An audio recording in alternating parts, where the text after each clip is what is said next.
Start. आदरणीय सदस्यगण, अगर आपसे पूछा जाए कि आज आपकी सबसे कीमती चीज क्या है तो आप क्या कहेंगे? आप अपने परिवार, अपने घर, अपनी जमीन का नाम लेंगे। जाहिर है कि ये सारी चीजें आपको प्यारी हैं, किंतु आपके पास इनसे भी कीमती एक चीज और है, और वह है आपकी आज़ादी। और भी बहुत सी चीजें हैं जो हमारे जीवन को सुखी और सुविधाजनक बनाती हैं, लेकिन जो आदमी आज़ाद नहीं, उसकी कोई इज्जत नहीं।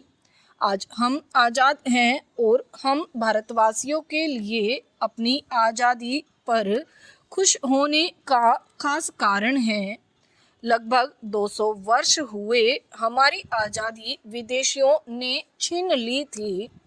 उसे फिर से पाने के लिए हमें एक बहुत लंबी और कठिन लड़ाई लड़नी पड़ी। आखिरकार 15 अगस्त 1947 को आज़ादी का सुनहला दिन आया। देश का शासन हमारे अपने हाथों में आ गया। हमारे लिए यह खुशी का एक ऐसा दिन है जिसे हम कभी भूल नहीं सकते।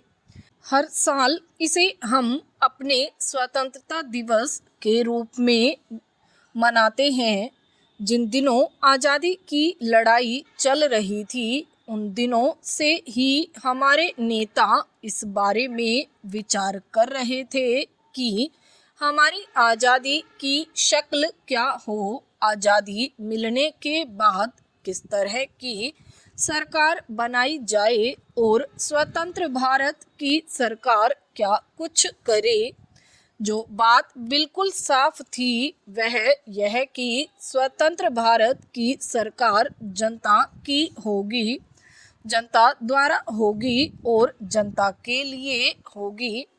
दूसरी बात यह थी कि यह सरकार देश के सभी लोगों के साथ बराबरी का बर्ताव करेगी। जाति, धर्म, क्षेत्र या स्त्री पुरुष का ख्याल करके किसी को खास सुविधा नहीं दी जाएगी। हर एक व्यक्ति को एक आज़ादी होगी कि वह जो भी धर्म चाहे माने और रहन सहन का मनचाहा तरीका अपनाए। तीसरी बात यह कि सरकार जनता की भलाई के लिए काम करेगी और हमारे बीच से गरीबी और अज्ञान को जल्दी से जल्दी दूर करने का काम अपने हाथों में ले लेगी। इन सब बातों के लिए कभी कभी कुछ भारी भरकम शब्दों का भी इस्तेमाल किया गया, जैसे समाजवाद, लोकतंत्र, धर्मनिरपेक्षता इत्यादि। सीधे साधे शब्दों में इनका अर्थ यह है कि सरकार कायम रहे, जनता की उन्नति और खुशहाली के लिए काम करती जाए। हमारे लोकतंत्र में वे सब बातें मौजूद हैं जिन आर्थिक और सामाजिक लक्ष्यों को सामने रखकर हमने आज़ादी की लड़ाई लड़ी थी। उन्हीं को पूरा करने के लिए महात्मा गांधी, जवाहरलाल नेहरू तथा दूसरे नेताओं द्वारा दिखाए गए रास्ते पर हमारे लोकतंत्र का निर्माण हुआ है। हमारे लोकतंत्र का क्या स्वरूप हो, राज्य के विभिन्न अंग किस ढंग से और क्या कार्य करें, और राष्ट्रीय नीति के मोटे मोटे सिद्धांत क्या हो, ये सारी बातें ऐसे महत्वपूर्ण दस्तावेज में दी गई हैं जिसे हम भारत का संविधान कहते हैं। स्वतंत्र होने के बाद देश की जनता के प्रतिनिधियों ने एक संविधान सभा बनाई थी।